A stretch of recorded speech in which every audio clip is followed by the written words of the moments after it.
Mais uma vez nos reunimos, Senhor, gratos pela presença desses amigos que nos envias. Sabemos que são mensageiros, que já estão presentes nesse momento, nos abraçando, nos iluminando, fazendo parte dessa equipe que se propõe hoje a estudar o Teu Evangelho. Agradecemos, Senhor, pelas visitas, pelo carinho que temos recebido, por essa luz que nos envias. Queremos vibrar neste momento também por nossos familiares, por nossos lares, né? Por todos aqueles que nesse momento precisam de ajuda, de um socorro, estão aflitos. Abençoa o Senhor, alivia o peso que às vezes se abate sobre a humanidade. Agradecendo mais uma vez a presença desses mensageiros de luz. Pedimos, Senhor, que esteja conosco, nos abençoando, nos protegendo, não só hoje, mas em todos os dias, que possamos fazer de nossa caminhada um roteiro cheio de luz, de bênçãos, de amor, de gratidão.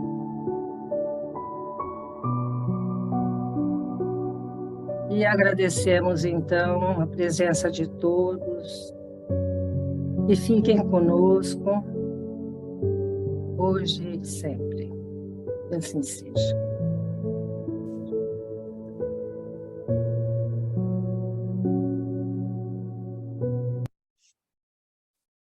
Obrigada, Vera.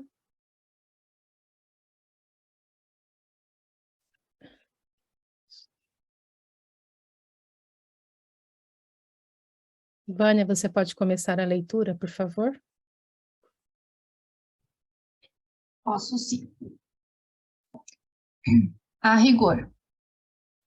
Assim como o Cristo disse, não vim destruir a lei, porém cumpri-la, também o Espiritismo diz, não venho destruir a lei cristã, mas dar-lhe execução.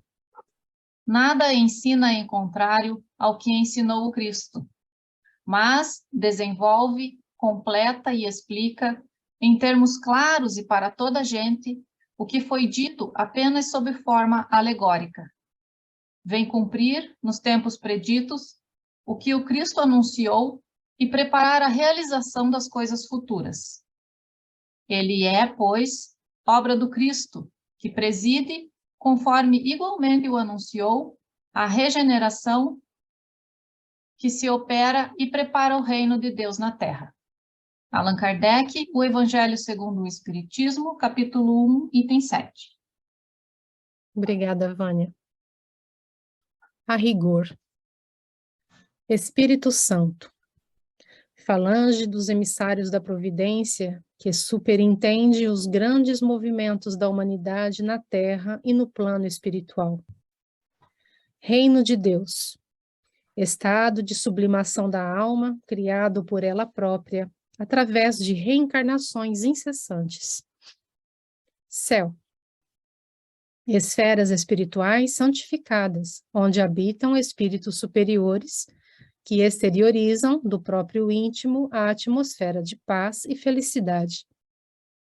Milagre, designação de fatos naturais cujo mecanismo familiar à lei de Deus ainda se encontra defeso ao entendimento fragmentário da criatura. Mistério, parte ignorada das normas universais que paulatinamente é identificada e compreendida pelo espírito humano. Sobrenatural. Definição de fenômenos que ainda não se incorporam aos domínios do hábito. Santo.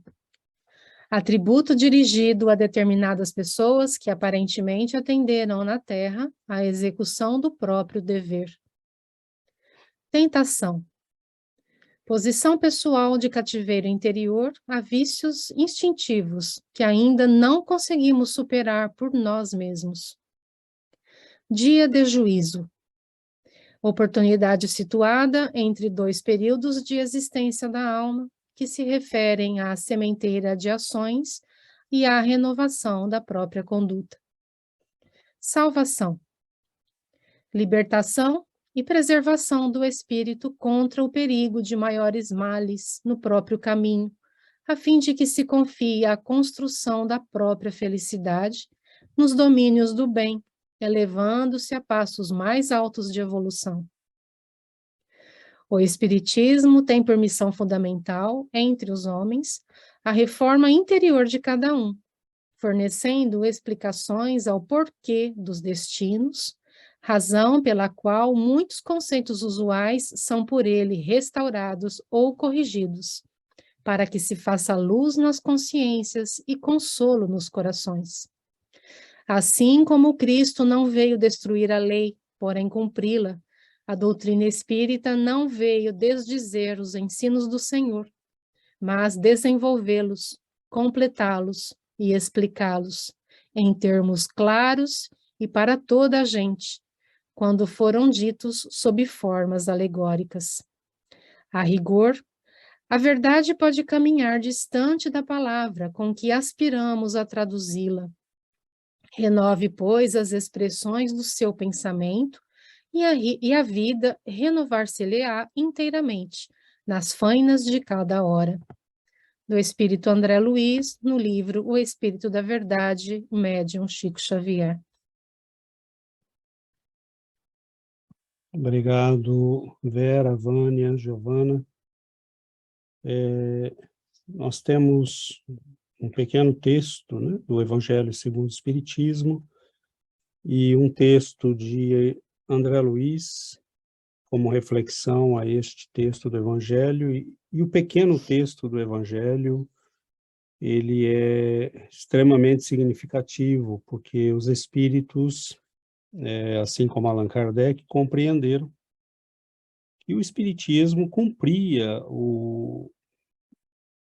a promessa do Cristo de que nos enviaria um Consolador, e uma das missões deste Consolador seria a de nos explicar as coisas com clareza, de modo a que nós pudéssemos compreender, sem os véus da alegoria, do simbolismo, a mensagem direta do Cristo, aquilo que ele realmente queria dizer. E isto é extremamente importante, porque a mensagem do Cristo é a mensagem essencial para a humanidade. Mas a nossa maturidade ou imaturidade nos permite, ou às vezes nos impede, de ter acesso a esse conhecimento. Ele ficou disponível desde a vinda do Senhor, desde os primeiros textos, mas nem sempre nós compreendemos. E Allan Kardec vai nos dizer: o Cristo preside ao evento, né, a instauração da mensagem espírita no mundo, de modo a que nós possamos facilitar às pessoas o entendimento da mensagem do Cristo. Então, é lógico que nós não podemos dizer que o Espiritismo é igual a qualquer outra mensagem, porque ele nos faz dar um passo muito à frente em relação à compreensão. Ele nos dá as chaves da compreensão do Evangelho do Cristo. É quase impossível entender certas palavras de Nosso Senhor sem os elementos do conhecimento espírita. Sem a reencarnação, como podemos nós entender o que ele falou a Nicodemos? Sem a reencarnação, como podemos entender as bem-aventuranças? sem contar todo o restante dos fenômenos da vida e dos eventos, né, da nossa própria existência, que são esclarecidos, por exemplo, pela reencarnação, pela imortalidade, né, e todos os conceitos que a doutrina espírita nos traz, mediunidade, perispírito e tudo mais. Então, é lógico que a doutrina ela nos dá a possibilidade de uma compreensão muito mais ampla do conhecimento evangélico, da passagem, do ensino e da passagem do Cristo, né, sobre o significado da sua vida na Terra. Mas é interessante que, ao fazer isso, a doutrina ela é obrigada, quase que naturalmente, a reescrever certas noções que existem nas outras religiões. E eu não vou me estender muito, mas pode parecer não muito importante isso, mas, na verdade, nós não podemos esquecer que ideias têm consequências. E há milhões de pessoas moldando suas vidas por concepções que não são necessariamente iguais às nossas. Então, quando você vive tentações e acha que é o demônio que está te tentando, isso tem um significado para a vida dessa pessoa, isso tem consequências. Quando você olha para um santo e acha que ele é um privilegiado, ao invés de alguém que cumpre o seu dever diante da lei divina, você se sente intimidado, porque ele é alguém que foi escolhido para ser um santo e você não. E o Espiritismo nos diz, todos somos filhos de Deus e todos progredimos no curso da nossa evolução para alcançar a santidade, que nada mais é que estarmos de acordo com a lei divina. Então, as nossas concepções, elas são importantes, porque elas guiam a nossa vida. Se você faz o que você quer durante a semana, vai à igreja no fim de semana, se confessa para um padre, e ele te diz que você está perdoado e você acredita naquilo, isto tem consequências para a nossa vida. Então, imaginarmos que o Espiritismo, André Luiz dá alguns exemplos de como a doutrina reconfigura a compreensão das outras religiões, é para dizer que nós espíritas, a partir dessa nova concepção, temos também condições de dar um passo à frente na nossa própria evolução e na nossa própria melhoria. Então, isso é muito sério, porque ideias têm realmente consequências, né? Basta ver países onde não se cultiva a religião, onde o materialismo predomina, né? Nós vemos as pessoas sofrendo, né, com doenças mentais, com depressões, com falta de senso da vida, e onde há religiões em que uma má compreensão do significado de certos fundamentos foram estabelecidos. Então, qual é o nosso trabalho, né? O nosso trabalho é estudar a doutrina para entender o quanto ela redimensiona o conhecimento espiritual, o quanto ela pode impactar esse conhecimento e mudar as nossas concepções, integrar essas concepções na nossa vida e fazer aquilo que André Luiz fala no final do texto dele, que eu vou deixar para que a gente discuta, né, em grande grupo. Mas, é claro, insisto mais uma vez, conhecimento tem impacto na vida. Então, a gente tem que se perguntar se nós entendemos a doutrina espírita, ou continuamos sendo católicos, protestantes, nada dentro da doutrina espírita, né? Nós, às vezes, transferimos para a doutrina espírita não só as nossas concepções de outras religiões, mas as vivências e as práticas, né? Então, eu vou uma vez por semana lá na igreja e os espíritos vão cuidar da minha vida, né? Ou o médium vai resolver o meu problema.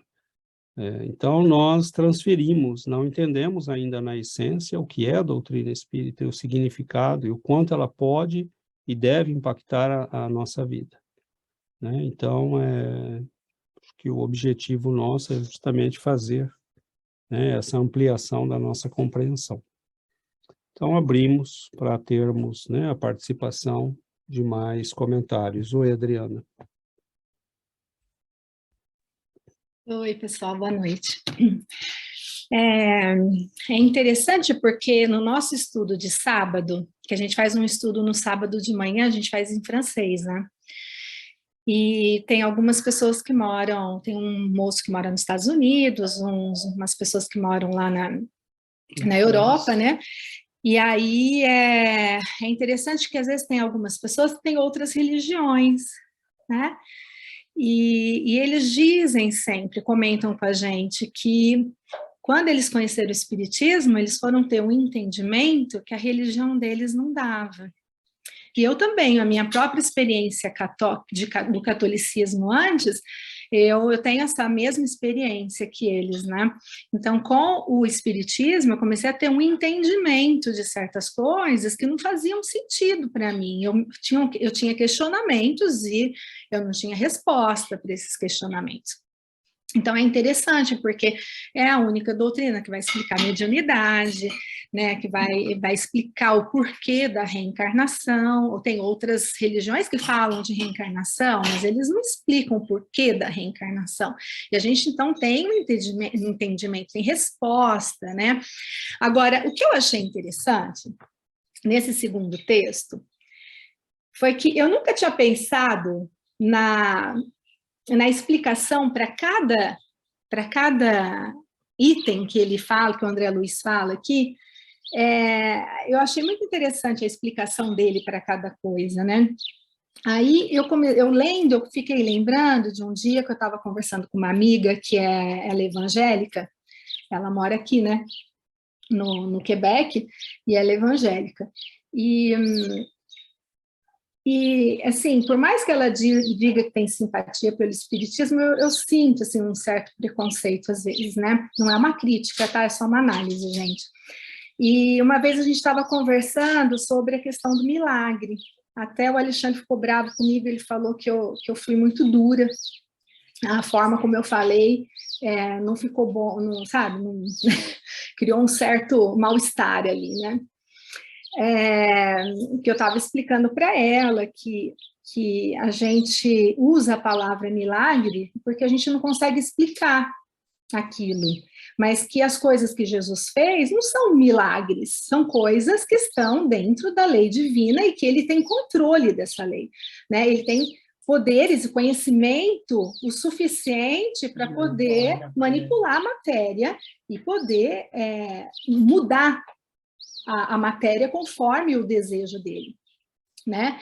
Então, e aí eu achei interessante, porque aqui ele está falando, milagre, designação de fatos naturais, ou seja, são naturais, né? Cujo mecanismo familiar à lei divina, ou seja, faz parte das leis de Deus, né? Ainda se encontra defeso ao entendimento fragmentário da criatura. Então, nós não conseguimos entender. Então, o que é? É um milagre. Então, assim, eu acho que se eu tivesse esse texto naquele dia, talvez mostrando o texto e estudando o texto e mostrando o texto, talvez não tivesse criado esse mal-estar com essa minha amiga. Mas tudo bem, passou. Mas é interessante, né? Então, eu gostei muito das definições que o André Luiz dá, sabiamente, né? E alguns eu não tinha ainda pensado, por exemplo, o Espírito Santo, né? Uma falange de emissários, né? Da providência, e que são responsáveis por esses movimentos, né, da humanidade na Terra, no plano espiritual. Então, assim, eu não tinha ainda pensado por esse lado. É muito interessante essas definições. Eu gostei muito do texto, César. Obrigada. Você quer falar alguma coisa? Não? Pensei que ele fosse falar, gente, desculpa. Obrigado, Adriana. Obrigado, Alexandre. Abrimos para mais comentários.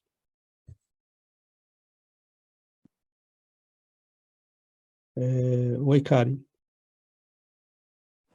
Hola, buenas noches. Boa noite. Igual que Adriana, a mí me gustó mucho leer las definiciones de cada palabra, porque en ocasiones, bueno, yo he pensado que tengo una idea, un concepto de lo que puede ser, pero esto definitivamente vino a esclarecer.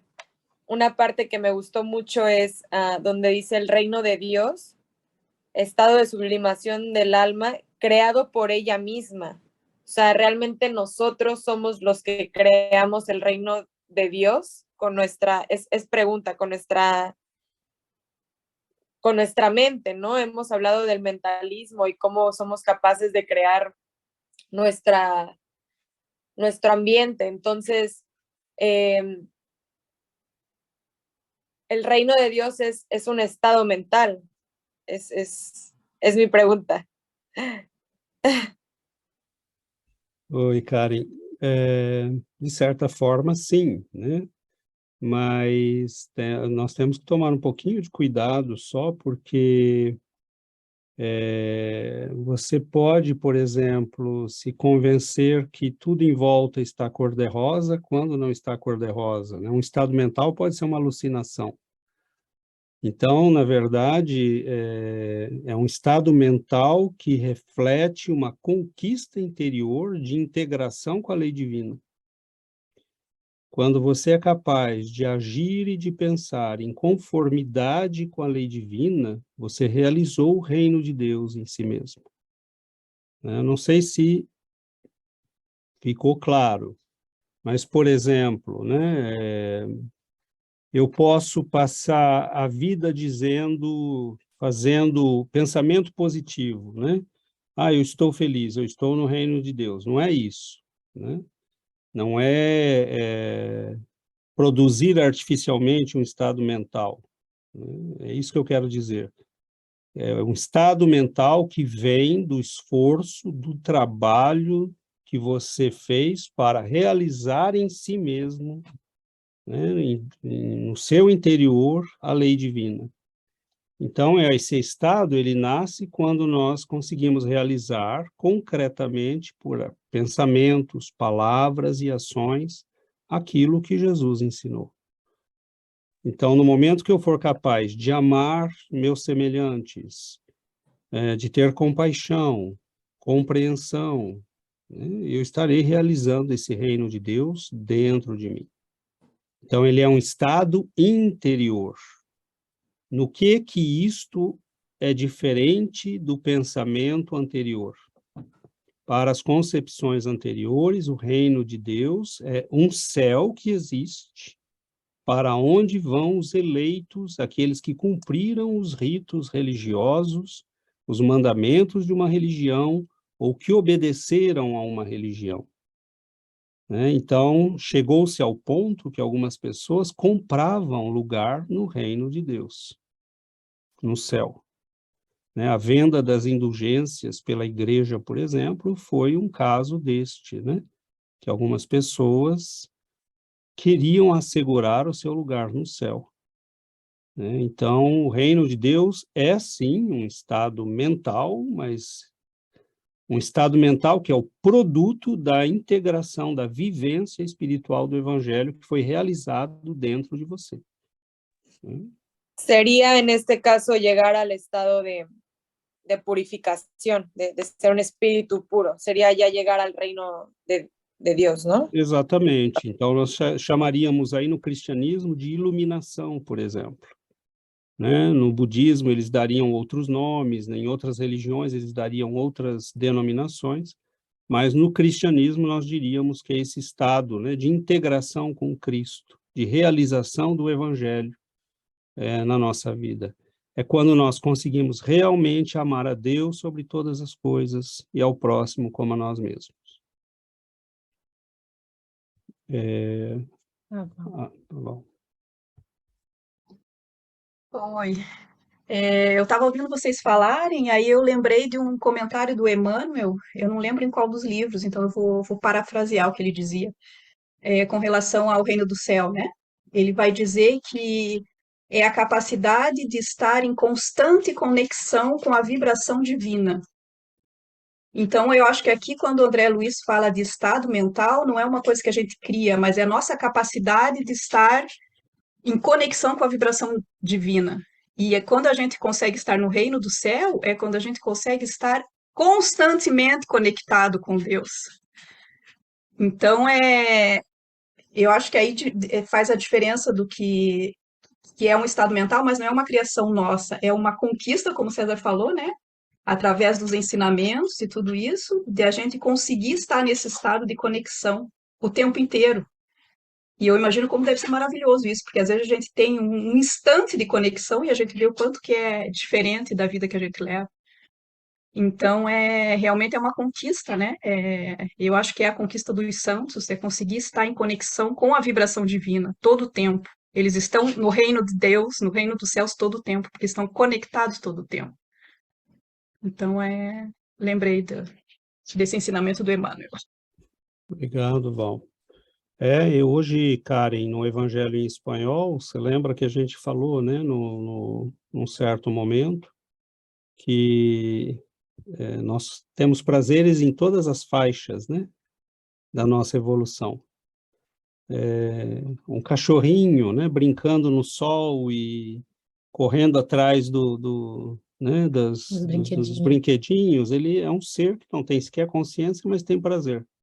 Parece que está feliz. Está feliz. Deus colocou prazer em todas as etapas, né? O problema é que ele espera que a gente veja que há prazeres maiores, né? E os santos são exatamente esses que entenderam, né? Aqueles que realizaram o reino de Deus dentro de si, né? São aqueles que entenderam essas felicidades diferentes que nós ainda não entendemos, né? E que vão trocando os prazeres menores por esses prazeres maiores. Agora, a pequena diferença é que o Espiritismo vai nos dizer esta realização é uma realização pessoal.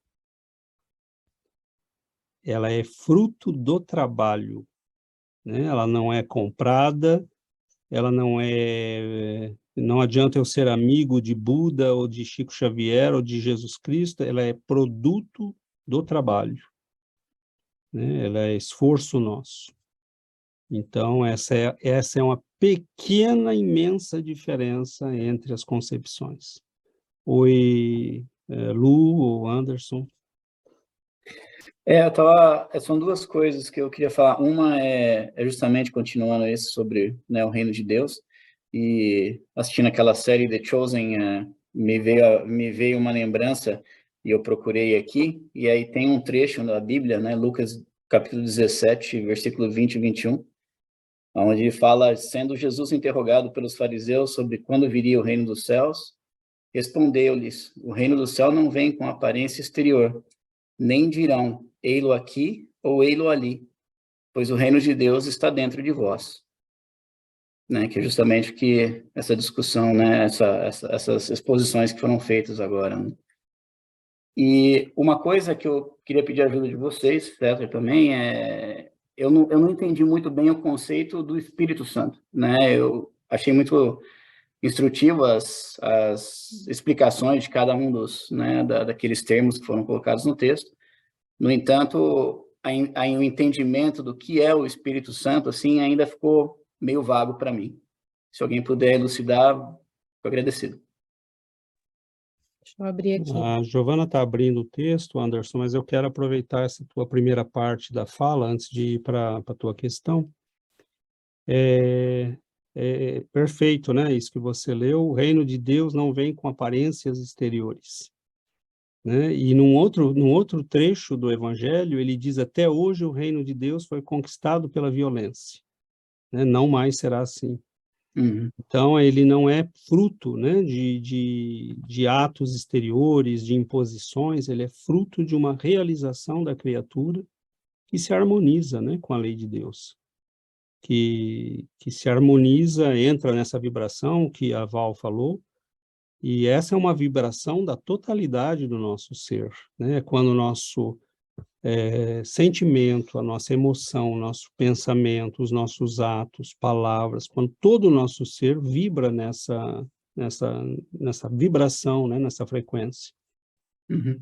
Agora, a Giovana podia ler para Só, nós. só antes de ler, só para falar sobre essa vibração, em alguns momentos, assim, não é sempre que acontece, mas não sei se já aconteceu com alguém aqui, num momento de prece, por exemplo, quando a gente sente uma emoção vindo, assim, um banho, sabe, de emoção, um envolvimento. Eu acho que isso é uma pequena amostra, sabe, do que a gente vai poder sentir quando a gente estiver, né, adquirir esse reino de Deus dentro de nós, sabe, é uma emoção que vem, assim, que é inexplicável. Então, em alguns momentos de oração, de meditação, a gente pode ter uma amostrinha, né, e acho que ficar nesse estado permanente, e viver nesse estado permanente seria, né, estar no reino de Deus, né, adquirir o reino de Deus. Mas sobre a definição do Espírito Santo, ele fala que é a falange dos emissários da providência, que superintende os grandes movimentos da humanidade na Terra e no plano espiritual. Então, eu me lanço, Anderson, depois alguém pode também participar, completar, ajudar. O Espírito Santo, na Igreja Católica, ele é um dos membros da Trindade, né? E é interessante porque, em alguns momentos, né, ele é visto realmente como um ser, em alguns momentos não, né, para a teologia ele é visto como um ser, realmente, como se fosse o Pai, temos o Filho, que é Jesus, e temos o Espírito Santo, que seria este ser que se manifesta, né, quase sempre. Na história, nós vamos ver quem inspira, por exemplo, os discípulos no dia de Pentecostes em Jerusalém, quando centenas de discípulos começam a pregar em várias línguas, a falar com o povo nas suas línguas e a serem compreendidos pelos outros. Eles vão dizer ao Espírito Santo, né, que faz esse trabalho, e que vai se manifestar quase sempre, né, com a forma de uma pomba, por exemplo, ou de uma chama, que é a representação do Espírito e que inspira, né, que conduz, que esclarece. No Espiritismo, né, André Luiz vai ajustar isso dizendo que esses espíritos, ou esse Espírito Santo, na verdade, são os espíritos condutores dos destinos da Terra. Por exemplo, a França tem espíritos que conduzem a França, o Brasil, né, todos os países, todas as grandes famílias, todas as grandes, por exemplo, as pessoas que estão ligadas à ciência, né, há espíritos de grande envergadura conduzindo os destinos da ciência no nosso planeta. Em que momento vão reencarnar certos espíritos, né, os ligados à música. Então, os espíritos, o Espírito Santo seria, na verdade, a junção desses espíritos sob a condução do Cristo, que conduzem os destinos da humanidade. Eu não sei se ficou claro. Por exemplo... Estava no mudo, mas... não, com certeza. É justamente isso, como quando você começou a explicação, né, que tendo uma formação desde criança católica, a gente aprende justamente né, que são uma das partes da Trindade é o Espírito Santo, né? E a gente vê ele, como você falou, em certos momentos assim, né, cruciais, que para mim ficava como se fosse uma entidade, fosse uma só entidade, não ser, né? Não, exatamente, não vamos dizer assim, uma falange ou uma sabedoria superior que em momentos críticos, em momentos de definição, né, para a humanidade, ela inspira, né, certas pessoas, certos espíritos para direcionar realmente. Né? Isso que você falou em momentos críticos, sobretudo, né? Uhum. Porque nós vamos ver grandes líderes sendo inspirados, né? Tomando decisões que vão impactar a vida de milhões de pessoas e muitas vezes foram perguntados depois como, né? Como é que você fez isso? De onde? Diz, não sei, uma força tomou conta de mim, né? E eu sabia que era por ali que eu devia ir. Contra tudo e contra todos, eu sabia que era por ali que eu devia ir. Uhum. Então, o Espírito Santo, na verdade, é simplesmente André Luiz dizendo, são esses grandes mentores da humanidade que vão participar, né, das decisões, da orientação do nosso planeta, que vão inspirar os grandes missionários que nascem, que vão conduzir áreas específicas da humanidade. Então, o que eu acho bonito nisso é que a André Luiz não diz jogue tudo fora, né? Ele redefine os termos, dizendo, nós só, como a Adriana muito bem destacou, né? O Espiritismo ele te permite ao católico, que quiser continuar sendo católico, de simplesmente entender melhor o catolicismo dele. Né? Porque era essa a intenção do Espiritismo. Ele veio, não foi para destruir nada. Né? O catolicismo, por exemplo, tem uma imensidão de riqueza que muitos de nós, infelizmente, não conhecemos. Né? Os grandes mestres, os grandes santos, os textos maravilhosos dos grandes místicos. Né? Então, a riqueza da filosofia, da mensagem, né, cristã veiculada dentro do catolicismo é desconhecida pelos próprios católicos. Né? Então, o que a doutrina quer entenda isso e você pode ser um melhor católico. Tanto que Allan Kardec fala na Revista Espírita, né? Aqueles que têm uma religião nem precisam virar espíritas, porque ele já tem um conforto espiritual. Né? A grande preocupação de Kardec era o materialismo, era o ateísmo. Né? Ele previa que isso ia trazer muita dor, muito sofrimento, muita angústia, muita depressão para a humanidade, que é o que nós estamos vendo, né? Obrigado. Outra coisa que eu acho que o Espiritismo deixa muito claro para a gente é a justiça divina, né? Uma concepção, não sei se eu estou enganada, mas uma concepção católica ou talvez de outras religiões que eu desconheça, mas dizem que Jesus é o Filho de Deus, o Filho eleito de Deus, né? Como se Jesus tivesse sido criado já perfeito, o Filho do Pai, né? E fala que os anjos são seres perfeitos já criados por Deus. E essa é uma concepção que o Espiritismo vem, de certa forma, corrigir, né? Porque não existe seres eleitos, não existem os filhos preferidos de Deus. Deus criou todo mundo do mesmo jeito, né? Nós todos tivemos o mesmo princípio, né? Os anjos são seres que já passaram pelo que nós estamos passando, já adquiriram conhecimento, já desenvolveram a moralidade e a inteligência e já estão num estado superior. Né? E Jesus, o Cristo, ele já passou por tudo que nós passamos, que nós estamos passando, tanto que ele fala, né, eu vivi no mundo, eu venci o mundo, e vocês também podem vencer o mundo. Então, não existe privilégio, não existe seres criados, né, e privilegiados.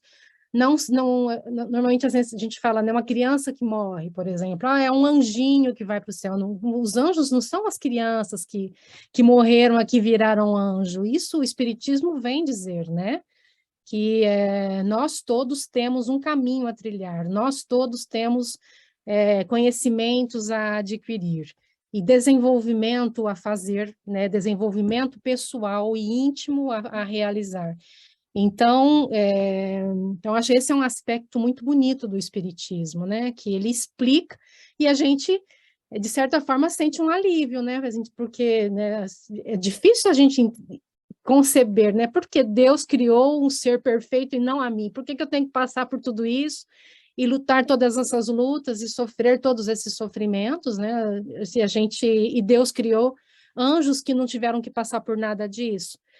Então, o Espiritismo, ele explica tudo isso, né? E a gente, entendendo isso, a gente ganha forças para continuar na luta, continuar no trabalho de crescimento. E é maravilhoso, né? E Leon Denis, ele, no livro Após a Morte, Depois da Morte, ele fala que o Espiritismo é um raio de esperança que vem clarear o nosso universo sombrio, nossa terra de sombra, de sangue e de lágrimas. Então, e é realmente um raio de esperança, porque sem o Espiritismo a vida não tem sentido nenhum, né? Sem o que a gente estuda e a compreensão que a gente vai adquirindo, com o Espiritismo, qual é o sentido da vida para quem não acredita que a vida tem que a vida continua, que nós somos imortais, que nós estamos aqui para crescer, para aprender. Se a gente não sabe isso, qual é o sentido da vida, né? É só sofrimento, é morte, é tragédia, é criança que morre criança sem aproveitar nada da vida. Então, o Espiritismo explica tudo isso. Então, ele é um raio de luz mesmo, é um sol, né? Que vem clarear o nosso entendimento e alivia, né? Alivia, porque viver sabendo de tudo isso torna a vida com sentido, né? Tudo isso dá sentido à nossa vida. Senão, sem o que a gente aprende no Espiritismo, não tem sentido nenhum, né? E a justiça divina não existe sem o que o Espiritismo nos explica. Não existe justiça, porque se tem seres privilegiados, né? Cadê a justiça de Deus? Então, é realmente um raio de luz e de esperança para a humanidade. Muito, muito embora alguns prefiram essa injustiça, né? Porque eu já ouvi comentários assim, né? Esse negócio de ter que trabalhar aqui, né? E ter que trabalhar depois, né? É mais fácil ir à igreja toda semana e fazer o que o padre manda e acabou, né? É pagar a sua indulgência, né? Sabe? Então, assim, você vê que tem pessoas até que fazem, né, com boa intenção, vão à igreja, tudo. Minha tia falava isso, né? Fala, esse negócio de espiritismo, deixa eu ir na igreja, deixa eu... Né? Então, e aí você vê que... Porque é reconfortante, né? Poxa, você faz lá um monte de besteira, vai, né, falar com o padre, ele fala, teus pecados te são perdoados, né? Você fala, poxa, que maravilha, né? Óbvio que isso, o próprio padre, né, se ele agir corretamente, a gente sabe que não é assim, né? Tem que, para perdoar um pecado, tem que vir, né, de um arrependimento profundo, tem que ser feita tem um manual da igreja, né, que fala quais são as condições para você fazer uma boa confissão, tem 100 e tantos itens que você deve fazer análise de consciência antes de chegar no padre, né? Então, mas foi ficando, né? Foi ficando uma coisa assim, eu vou lá, eu confesso e acabou, né? A vida fica fácil para esses que têm a vida boa e vão lá e pedem o perdão, né? Mas para aqueles que estão no sofrimento, que vivem uma doença, não é tão simples assim, né? O padre não vai tirar o sofrimento das pessoas, ou vai tirar a doença. Ou não vai explicar, né, por que o sofrimento, por exemplo, né? E aí que a doutrina espírita vem ser um raio de esclarecimento, de luz para a vida das pessoas, né? Por que meu filho nasceu com esse problema? Por que eu estou passando por essa provação? Qual é o significado da dor na minha vida? Né? Então, essa ampliação de horizonte que vem com o Espiritismo é uma bênção para a humanidade, né? É um tesouro que nós temos na mão. E muitas vezes as pessoas poderiam perguntar, mas a verdade, ela vai aparecer. Existe em outras reencarnações, em outras religiões, César, o conceito de reencarnação. Toda religião é imortalista. Então, lógico, a verdade existe em vários lugares do mundo. E aí nós poderíamos perguntar, mas por que então o Espiritismo, né? A diferença, hoje conversando, por exemplo, com o Vitor e com a Bia, né, nós estávamos, eu e a Giovana e eles almoçando, e aí o Vitor puxou o assunto com a Bia de um livro que ele está lendo, que é do Eben Alexander, né, que é aquele neurocirurgião de Harvard, que sofreu uma morte cerebral e ficou uma semana em coma, né, no hospital, e depois ele era ateu, materialista.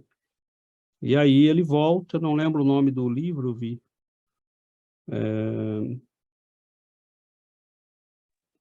É Proof of Heaven. Esse aqui. Proof of Heaven, né? Prova do céu, né? Obrigado. A Bia está lendo também. Ou já leu, acho. Sim. Já leu, né, Bia? E ele fala, né, por exemplo, ele vai falar de uma série de coisas que nós já conhecemos em outras religiões, conhecemos no Espiritismo, né? Então, a verdade, como o que está no Espiritismo são leis da natureza, se a reencarnação é uma verdade, ela vai aparecer em outros lugares. Qual é a diferença do Espiritismo? Por que que eu estou aqui e não em outros lugares? Se nós não tivermos isso claro, nós não entendemos. Diferença Eu do Espírito. vejo... Oi, Anderson. Desculpa. Não, e eu vejo, sim, que a busca do conhecimento, né, é uma grande responsabilidade. E você terceirizar a responsabilidade pelo um ato, né, eu fiz tal coisa, então eu estou redimido, né, de algo que eu fiz, mas uma coisa na Terra, eu estou redimido daquilo porque eu paguei com uma outra coisa, uma oração, uma reza, alguma coisa, mas não necessariamente com o sentimento correto, né, o sentimento de querer melhorar, de entender, né, que aquilo aconteceu e que tem ação, que tem a reação e que você tem que se responsabilizar, né. Acho que a parte né, acho que a parte que assusta, né, às vezes, e que aí alguns dogmas acabam protegendo, né, a pessoa assumir a responsabilidade, né? E essa diferença, né, fundamental que existe no Espiritismo, que é nos tornar responsáveis do nosso percurso, da nossa evolução, do nosso caminho neste mundo, né? E nós começamos a perceber que somos responsáveis por nós mesmos, que tudo que nós fazemos tem consequência, que o que nós estamos vivendo é produto também do que nós já fizemos, que, né, a nossa vida não é uma coisa decidida, a nossa revelia, ela é fruto do nosso trabalho, ou do nosso não trabalho, né? E eu gostaria que ficasse claro isso, ao menos para que a gente tenha essa noção. Por que o Espiritismo e não, eu vou lá no budismo, tem reencarnação no budismo, né? Toda religião é imortalista. A grande diferença, gente, é que o Espiritismo estruturou todo esse conhecimento num conjunto explicativo que é assim: a reencarnação vai ser estudada, eu vou dar um exemplo para ficar claro, a reencarnação vai ser estudada em vários lugares do mundo, como já foi e está sendo. Só que até agora não tem nenhuma síntese. Talvez demore 50, 70, 100 anos para que alguém apareça e diga: se nós pegarmos todo o conhecimento que já estudamos da reencarnação, nós vamos entender as crianças, gênios, as doenças das pessoas, né, as antipatias e simpatias naturais, os pais que detestam os filhos ou vice-versa. Nós vamos entender as questões sexuais ligadas a... Allan Kardec pegou o conhecimento e tirou todas as consequências. Então, quando você lê reencarnação no Espiritismo, não é um conhecimento quebrado que você não liga com o resto da tua vida. É um conhecimento unificado, do qual você entende a estrutura e do qual você tira todas as consequências práticas. A imortalidade no Espiritismo é a mesma coisa. A mediunidade, como a Adriana disse, não existe nenhuma doutrina religiosa, filosófica ou científica que explique a mediunidade. Mas Allan Kardec não falou só que ela existe. Ele explicou o que ela é, de onde ela vem, ele explicou como ela funciona, como ela é desenvolvida, por que uns têm, por que outros não têm. Ele explicou tudo. E deixou a estrutura toda pronta para que fosse avançada posteriormente. Então, quando você lê Espiritismo, você não está lendo um conhecimento quebrado. Você está lendo um conhecimento que foi sintetizado, que foi enviado pelos espíritos superiores, e do qual eu não preciso ir em lugar nenhum para fazer a síntese, já está nele. O Eben Alexander, ele teve uma vivência pessoal. E ele conta essa vivência com o vocabulário que ele tem, com os limites desse vocabulário, com as possibilidades do que ele estudou, porque ele queria entender o que aconteceu com ele, ele foi ler outros, né? mas é quebrado, ele não consegue tirar dali leis gerais, ele não conseguiu unir, ninguém vai, porque não, é muito difícil fazer isso, né? Isso é trabalho de gênio. Por exemplo, Newton, muitos viram, né, os corpos caírem, né? Mas Newton foi capaz de não só perceber que ali estava uma lei da natureza, mas de perceber que, inclusive, os planetas obedeciam àquela lei, porque a Lua nada mais está fazendo do que caindo sobre a Terra o tempo todo, né? Mas ele percebeu isso, e ele tirou todas as consequências disso. Allan Kardec viu nos fenômenos espíritas o que ninguém viu, ele percebeu que ali havia uma lei da natureza, e que essa lei era capaz de explicar uma multidão de fenômenos. Esse é o grande aporte do gênio, né? Porque ele é capaz de entender o fenômeno e tirar dele todas as conclusões, todo o poder explicativo dele. Então, isto é maravilhoso, né? Agora, o espiritismo, ele é feito de tal modo que você cai numa armadilha muito simples. Ele é escrito de uma maneira tão simples que você acha que já entendeu, né? E esse é o perigo que a gente tem que tomar cuidado, porque é facinho se iludir, né? Mas é nessa simplicidade que está escondida a profundidade, né? É como quando você olha um lago e ele é claro, transparente, e você vê o fundo. E como você vê o fundo, você acha que é capaz de ir até ele. Aí você pula, né? E nos 3 primeiros metros o teu fôlego já acabou.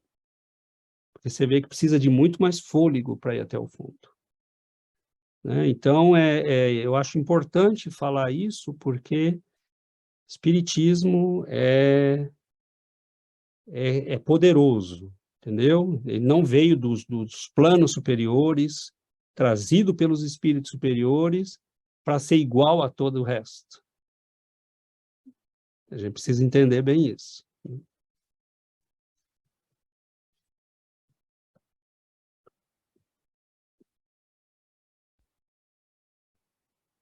Como eu parei de falar, significa que o outro pode tomar. Oi, Daniel. Queria falar. Eu li esse livro aí e eu percebi isso também, que o livro é fantástico pela descrição dele, mas ele não consegue transcender aquilo que ele viu, né? O relato é riquíssimo, tanto que a gente lê e fala, para a gente que está estudando isso, não é novidade, né? Assim, o que ele está... Não tinha nada de fantástico ali, mas é legal quando uma pessoa que é leiga, vamos dizer assim, relata isso. Mas o que eu queria comentar, eu fiquei meditando aqui todo esse tempo sobre esse finalzinho, né?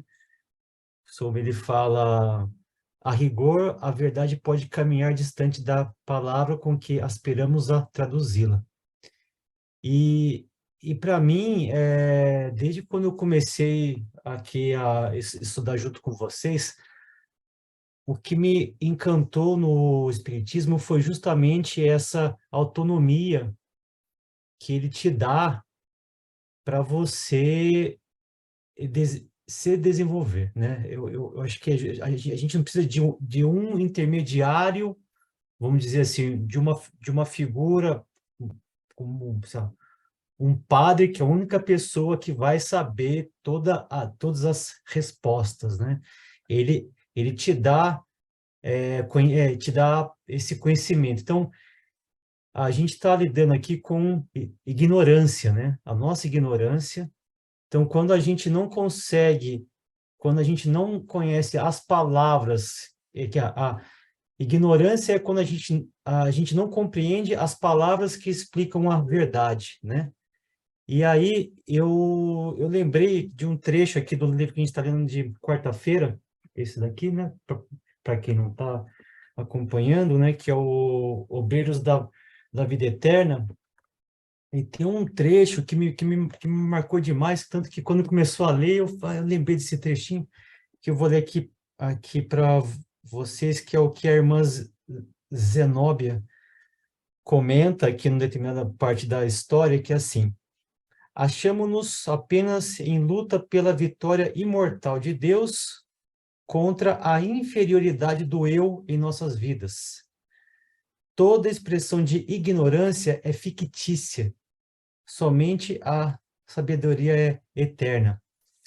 E eu acho que combina demais com esse texto, né? Porque nós somos essa nossa ignorância de não saber, né? Dessa verdade, mas isso é tudo ilusão nossa, né? A gente acha que não sabe, mas assim, nós temos capacidade sim de conhecer, e quando a gente souber essa verdade, isso sim que vai ficar em nossas vidas, né? Então, para mim, esse texto foi fantástico, assim, e até esse didatismo que ele explica, né? O que é Espírito Santo.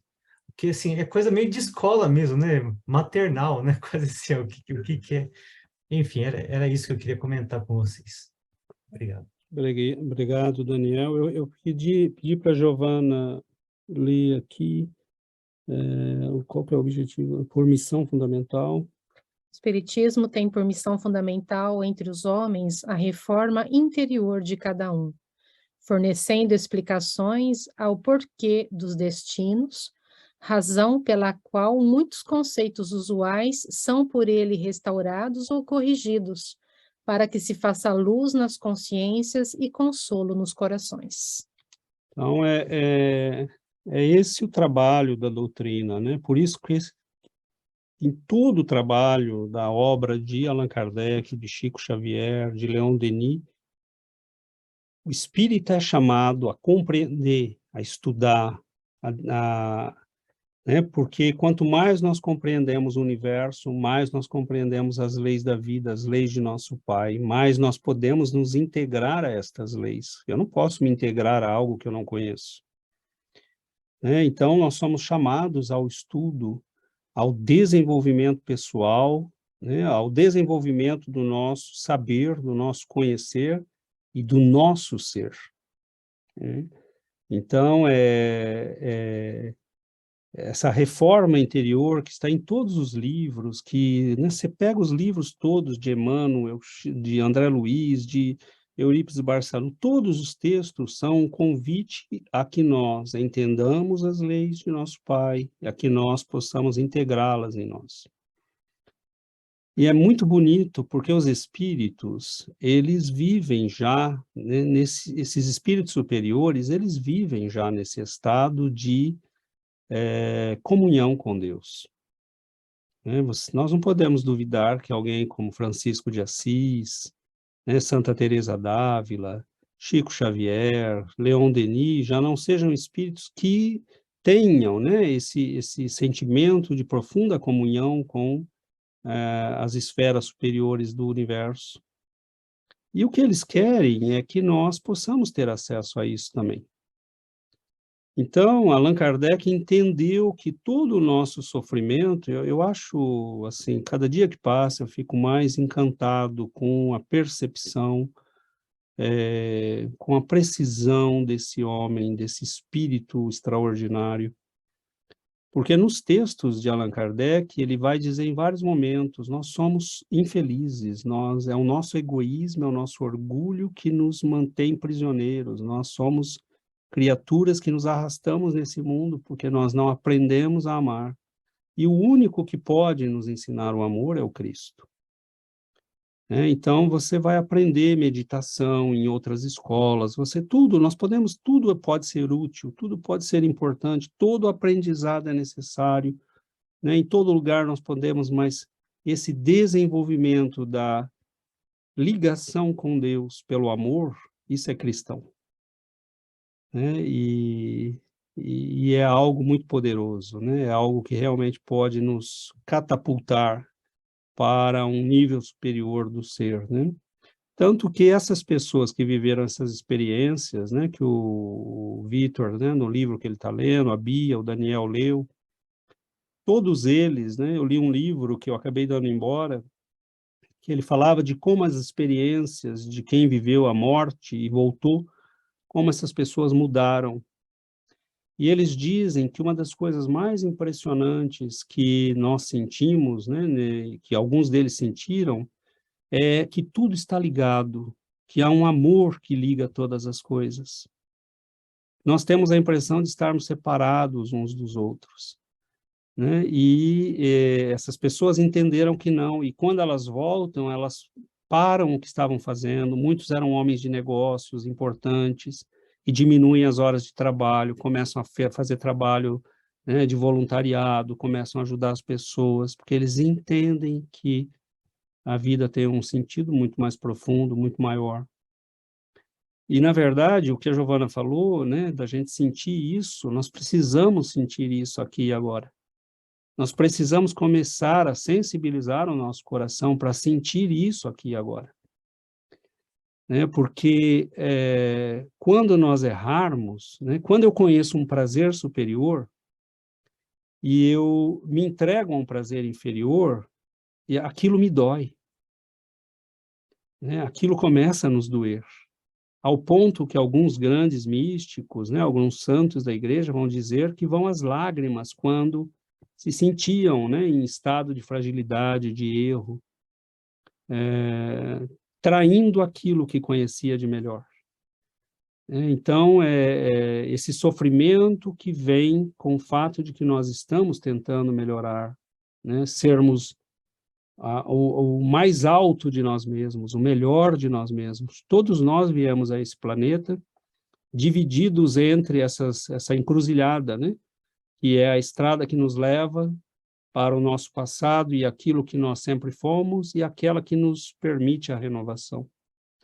E em todos os dias nós somos chamados à escolha, né, a dar um passo numa direção ou a dar um passo na outra.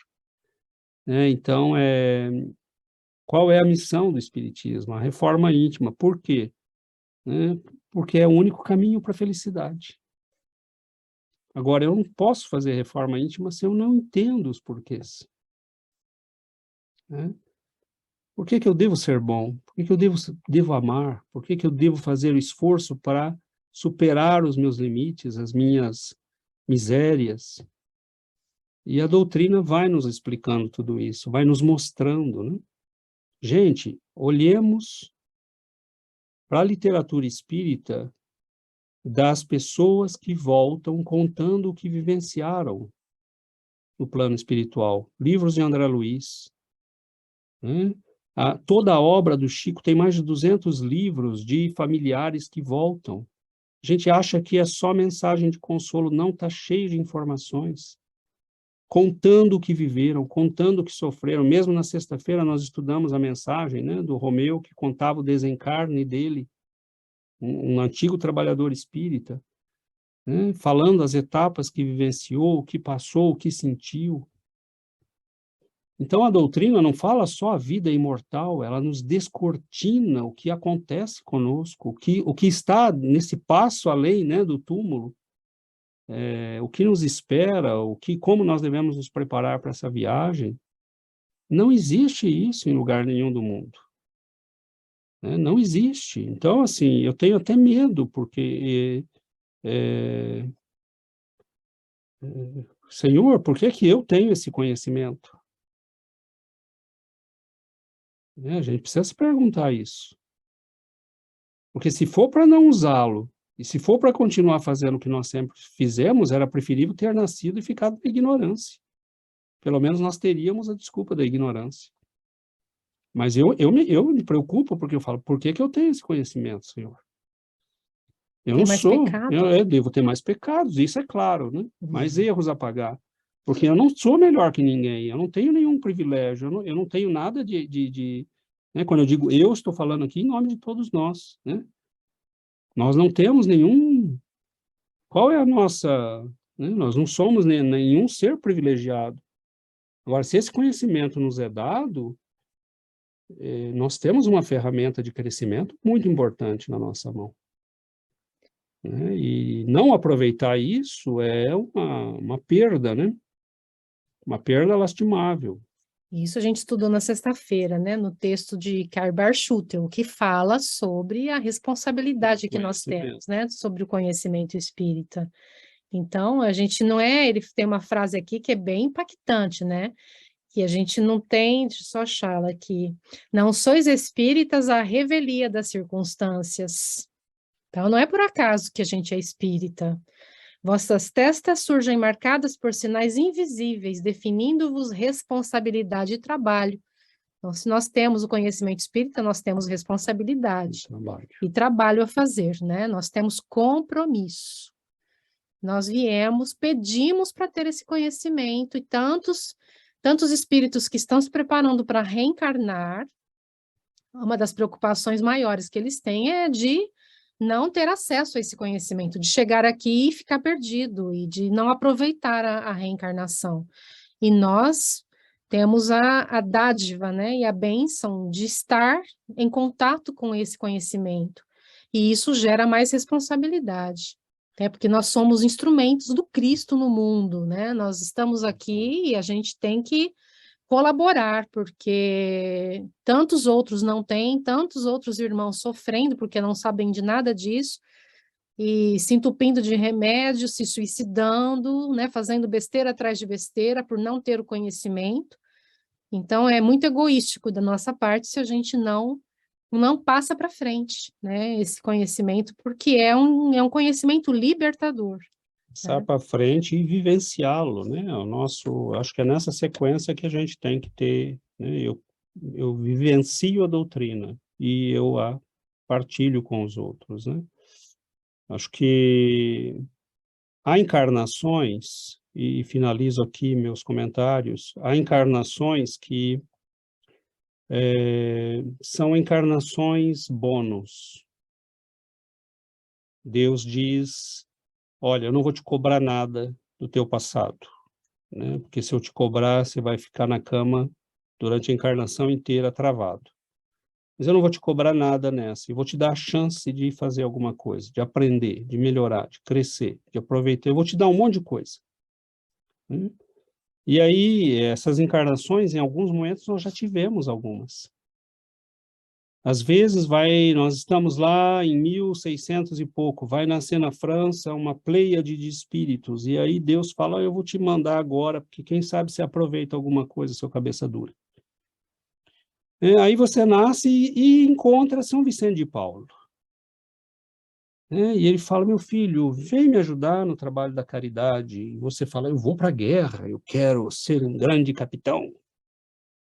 E é assim, nós já tivemos encarnações bônus. Às vezes a gente escutou Jesus falando. Então, às vezes a gente conheceu Francisco de Assis. Então, nós já podemos ter tido assim. É por isso que a responsabilidade do conhecimento espírita é muito séria. E não é para assustar ninguém, é só para dizer: não percamos de novo, né? Porque encarnação bônus não tem todo o tempo. Não é a norma, né? Então a gente tem, às vezes leva 4, 5 séculos para você ter uma encarnação, oportunidade, né? Em que você vem para poder semear, não para pagar, para aprender, não para pagar. Óbvio que a gente sempre paga um pouquinho, né? Porque a gente tem uma dívida grande com o Banco Divino. Mas aproveitemos, né? Aproveitemos, sejamos felizes, tenhamos esse conhecimento com alegria, partilhemos ele com alegria, né? Mostremos aos bons espíritos que nós somos gratos por este conhecimento, né? Pela bondade deles, né? Hoje de manhã, participando do Evangelho em espanhol, o Antônio dizia: os benfeitores cuidam de nós, né? Nos auxiliam, nos protegem, nos amparam, e ele dizia: eu não me sinto merecedor disso tudo, né? Mas nós não somos mesmo, mas eles são bons, eles nos amam, eles sabem que nós precisamos, né? De auxílio, de socorro, de orientação, e sejamos então gratos, né? Porque eu não sei, eu realmente não sei como as pessoas fazem para levantar toda manhã, não sabendo que são imortais, não sabendo que suas vidas são produto das suas vidas passadas, não sabendo que o túmulo não é o fim, que a vida continua, que nossos entes queridos continuam, eu não sei como as pessoas fazem para sair da cama toda manhã. Você também Então, não sabe, né, Karen? A carinha dela. Eh, por eso hay tanta depresión ahora, porque en mi círculo de conocidos y personas, amigos, familiares, gente que no tiene conocimiento de esto, la gente está deprimida. Mucha gente de mi edad que yo conozco están en depresión. Hay muchos jóvenes ahora, más jóvenes que nosotros, que están en depresión desde edades muy tempranas. Y es que ya no hay una necesidad muy grande de saber qué más, o sea, ya la vida material es insuficiente para explicar todo lo que estamos viviendo y todo lo que está pasando. Y el alma reclama saber qué más. Yo pasé antes de llegar al autismo, fuera de la cama, de estar así, de que no saber, dije, esto es todo lo que hay, o sea, ya, desde ya, pues, como que hay mucho por hacer, mucho por hacer. graças, Antônio. É isto, né? Que nós possamos ser gratos, né? Por este conhecimento e vivê-lo com alegria, com gratidão, né? Antônio falou de jovens, né? Que estão vivendo depressões, sofrimentos, e isso é muito triste, Perdido. né? Perdido, sem sentido, sem orientação, né? E você levantar todo dia de manhã e falar, esse não é mais um dia de uma vida que acaba daqui a pouco no túmulo, esse é mais um dia da minha eternidade, no qual eu posso construir, aprender, melhorar, né? No qual eu posso me tornar um verdadeiro filho de Deus, qual eu posso me aproximar dessa luz maravilhosa, né? Que nos chama ao amor. Então, nós temos um sentido muito diferente de vida, né? E não é por mérito nosso, é por bondade de Deus, e esse conhecimento está disponível, tanto que pessoas, né, vão recebendo, vão vivendo, e ele está aparecendo em todos os lugares do mundo, né? Pessoas vivendo experiências como esse Eben Alexander e outros, né? Então, a verdade vai aparecer, né? Mas vai levar tempo para que as pessoas entendam tudo o que Allan Kardec entendeu. Porque é preciso um gênio para entender tudo, né? E sintetizar tudo e organizar Gênio, tudo. espírito superior. Um espírito superior, evidentemente, né? Então é isso, meus irmãos. O nosso tempo se esgota, né? E que a gente possa, então, viver isto, né? Com muita gratidão, com muita alegria. E gratidão é um termo muito sério aqui, né? Que a gente possa realmente ser gratos por isto.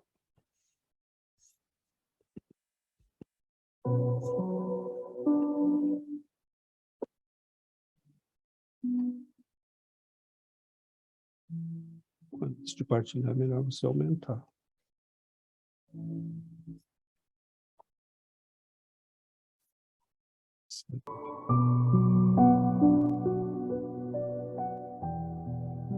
Vamos fazer a nossa prece para finalizar o nosso culto do Evangelho.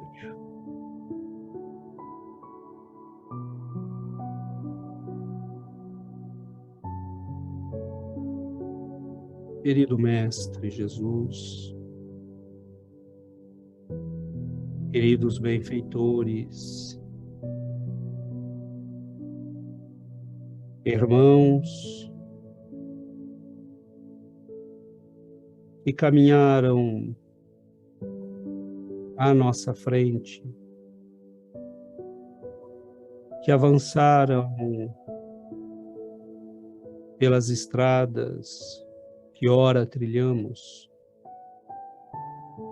que voltam para nos dizer que vale a pena o esforço que fizermos agora e reconstruir a nós mesmos as bases do Evangelho, do amor, da união com Deus. Ah, vale a pena. Então, nós abrimos nossos corações às vossas presenças de amor e de luz. Pedimos que nos envolvam,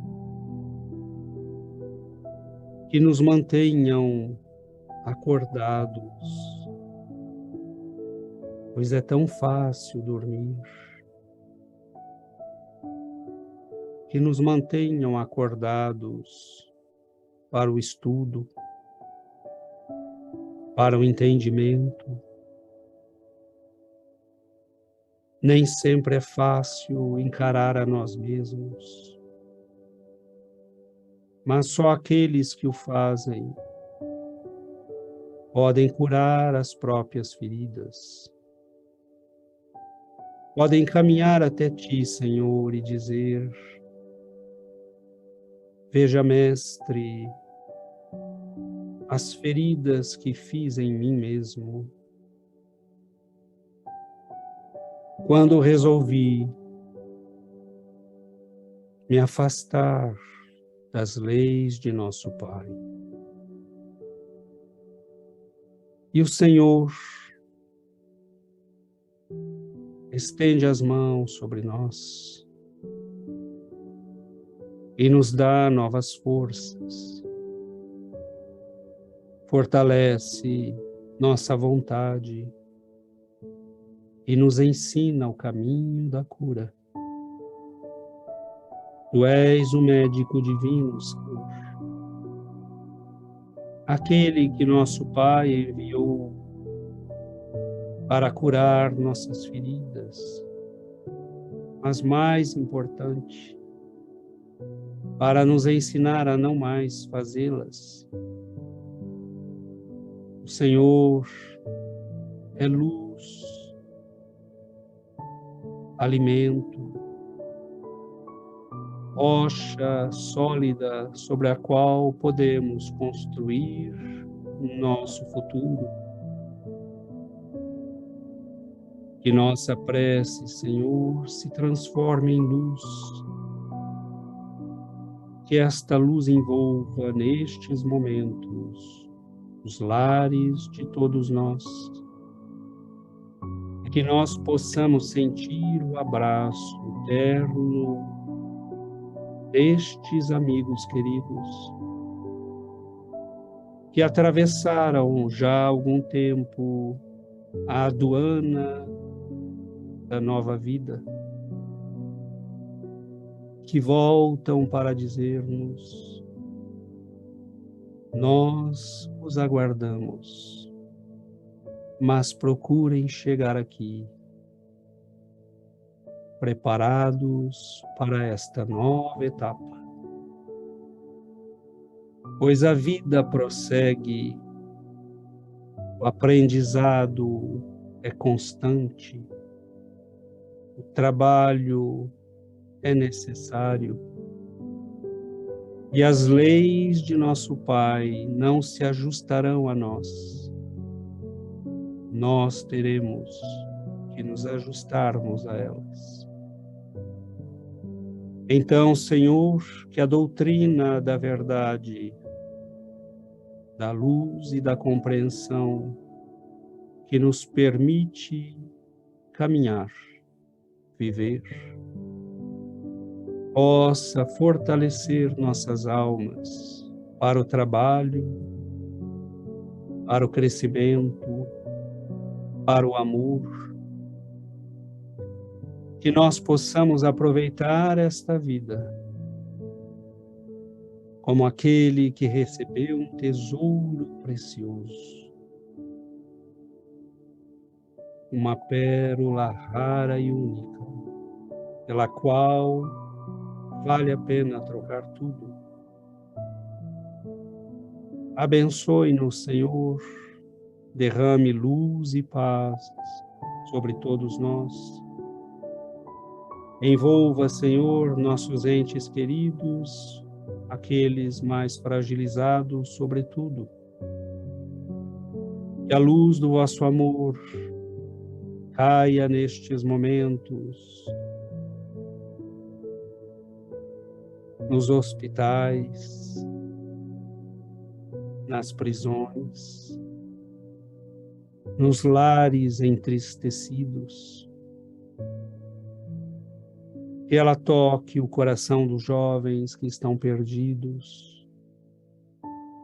Que ela renove a esperança dos idosos que foram deixados a si mesmos.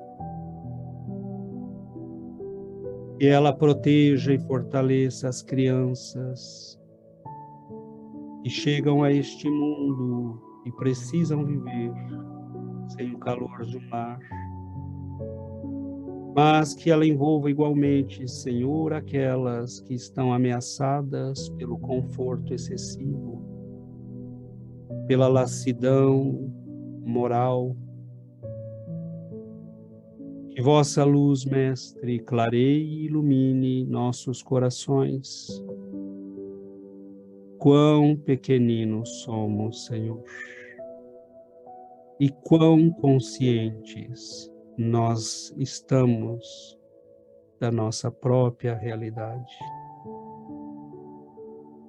Mas quão felizes somos por reconhecer-te finalmente.